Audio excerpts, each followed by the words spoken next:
안녕하세요. 플랫폼 이야기꾼 카일입니다. 오랫동안 사업해 오신 대표님들, 그리고 이제 플랫폼 사업을 시작하시려는 예비 창업자분들, 혹시 플랫폼 비즈니스 앞에서 답답함을 느끼셨나요? 플랫폼 비즈니스를 어려워하는 이유 속 시원하게 풀어드리고 영상 끝까지 보시면 해답을 얻으실 수 있습니다. 첫 번째, 기존 비즈니스 모델의 고정관념. 오랫동안 제품 생산과 판매에 집중해온 전통적인 비즈니스에서는 상품을 만들고 판매한다 라는 단순한 모델에 익숙합니다.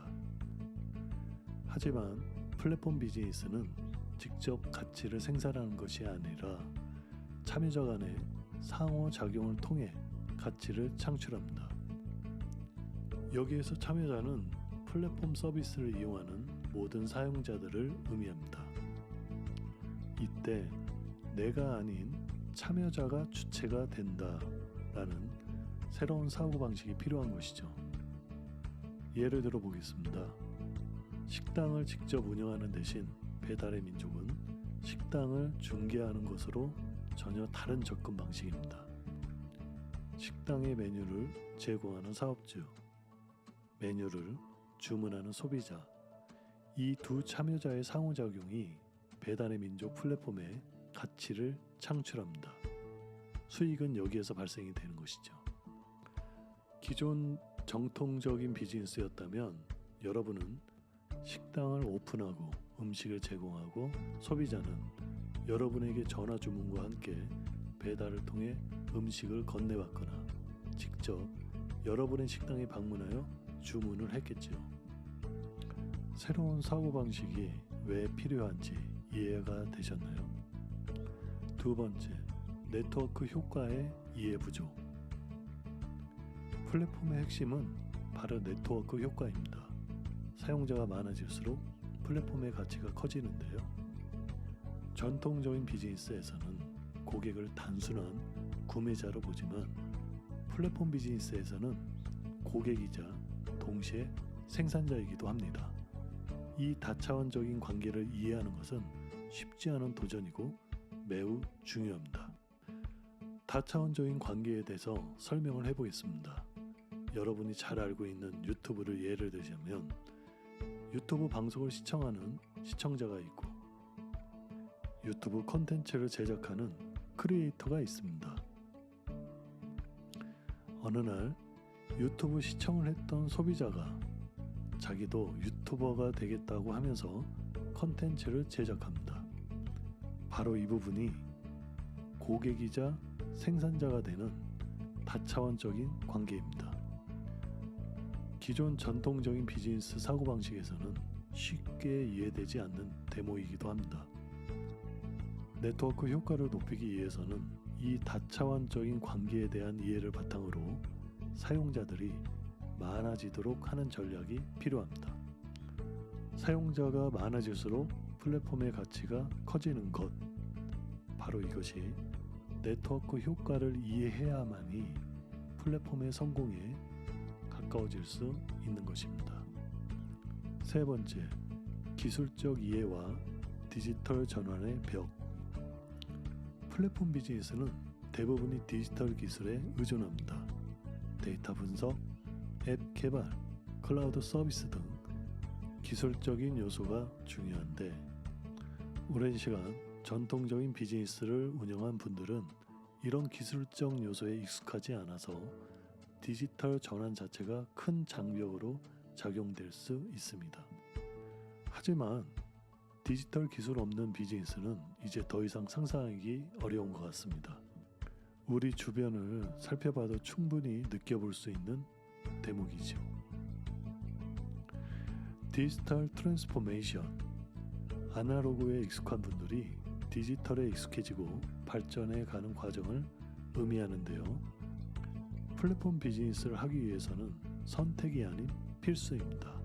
여기에 AI 트랜스포메이션까지. 앞으로 이 부분에 대해서도 컨텐츠를 제작할 예정입니다. 여러분, 이제 디지털에 익숙해져야 합니다. 기술적인 이해도도 높여야 합니다. 네 번째, 기업 운영 방식의 변화. 전통적인 비즈니스는 내부 운영, 즉 제품의 품질, 생산성, 비용 관리에 초점을 맞춥니다.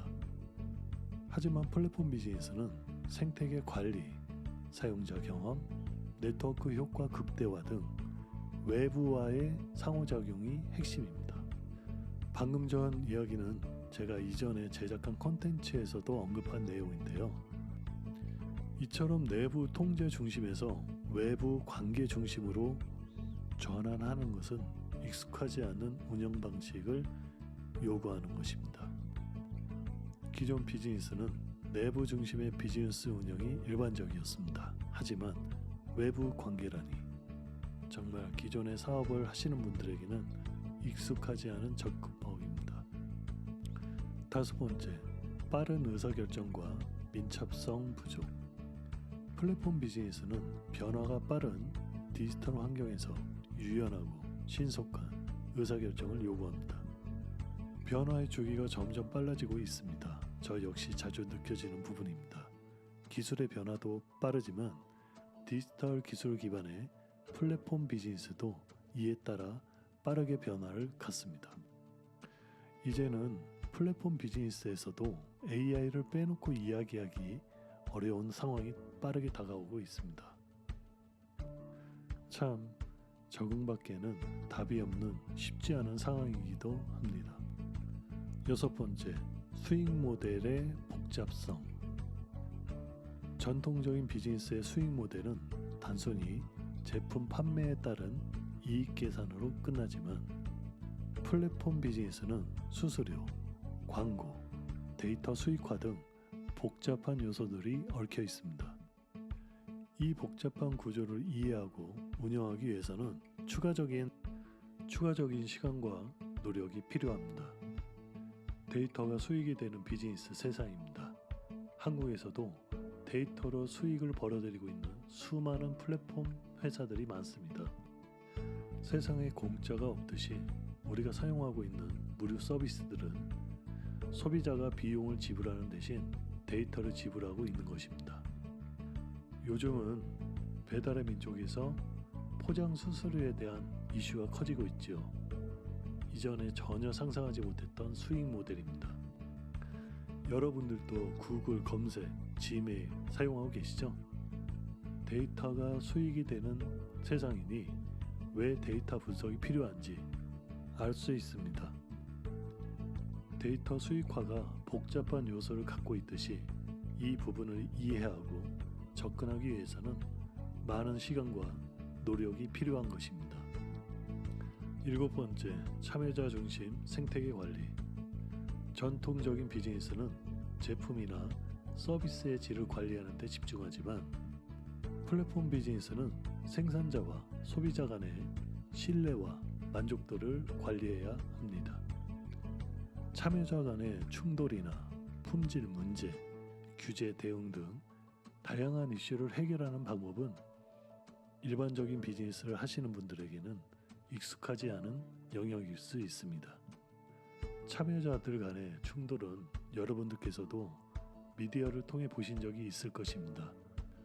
소비자가 주문 후 정상적으로 음식을 받았음에도 음식물의 문제점을 들어 악용하는 사례 등을 보셨을 것입니다. 플랫폼은 소비자와 생산자 관계의 균형을 유지하고 관리하는 게 핵심 중에 하나입니다. 바로 이런 점들이 생태계를 관리하는 것으로 볼 수 있습니다. 생태계를 관리하는 데 있어서 신뢰성은 더욱더 중요한 요소입니다. 여덟 번째, 실패에 대한 두려움. 플랫폼 비즈니스로 전환하면서 기존의 성공적인 모델 일부를 포기하거나 완전히 새로운 시도를 해야 합니다. 초기 사용자 확보와 네트워크 효과를 형성하는 데 시간이 걸리기 때문에 실패에 대한 두려움이 크게 작용할 수 있습니다. 저 역시 여러 차례 겪었던 사례입니다. 지금까지 언급했던 일들이 개발이 된 후 비즈니스를 정식 런칭 후에도 그 두려움이 작동하는 것을 많이 봐왔습니다. 모든 게 새롭게 접근하는 과정들이 기존 사업자분들에게는 큰 어려움이 되었습니다. 지금도 플랫폼이 모두 개발이 다 되어 있는 시점에 플랫폼 운영에 대한 두려움으로 고민을 하고 계시는 대표님들이 계십니다. 바로 위에서 이야기된 내용에 대한 이해 부족으로 인한 상황으로 생각됩니다. 9번째, 시장 및 고객 요구의 변화 인식 부족. 마지막으로 플랫폼 비즈니스는 소비자 행동, 기술 트렌드, 디지털 환경에 민감하게 반응해야 합니다.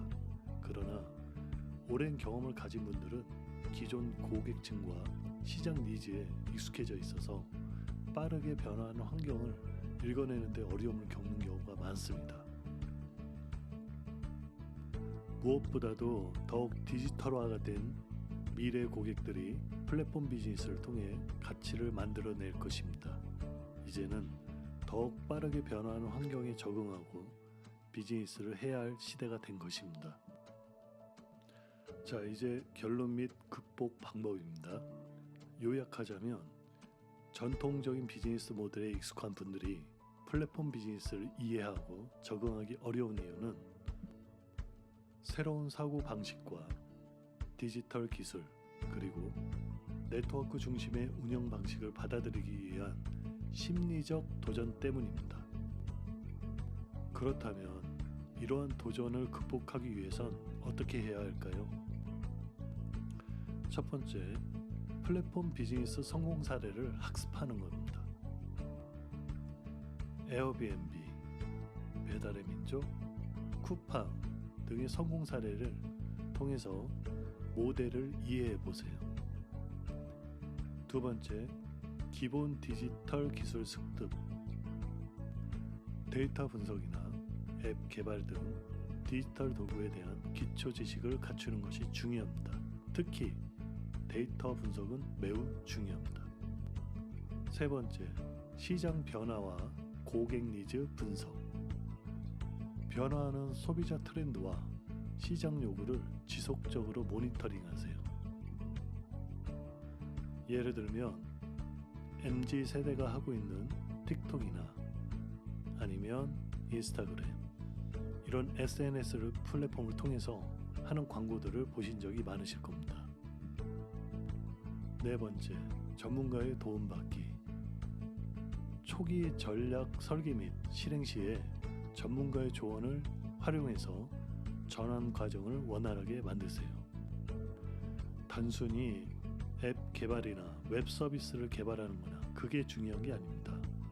플랫폼 비즈니스에 대한 속성을 정확하게 이해하고 사장님께서 혹은 사업을 하시는 예비 창업자분이 가지고 있는 도메인 모델을 이 플랫폼 비즈니스의 속성과 잘 결합하여 기존 사업을 전환하거나 만드는 과정이 매우 중요합니다. 자, 오늘은 일반 비즈니스 대표님들이나 예비 창업자분들이 플랫폼 비즈니스를 이해하는데 어려움을 겪는 이유와 그 극복 방안에 대해서 알아보았습니다.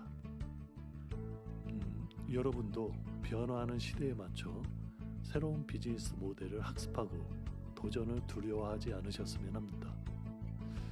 영상이 도움이 되셨다면 구독과 좋아요, 알림 설정 잊지 마세요. 다음 영상에서 또 만나요. 지금까지 플랫폼 이야기꾼 카일이었습니다.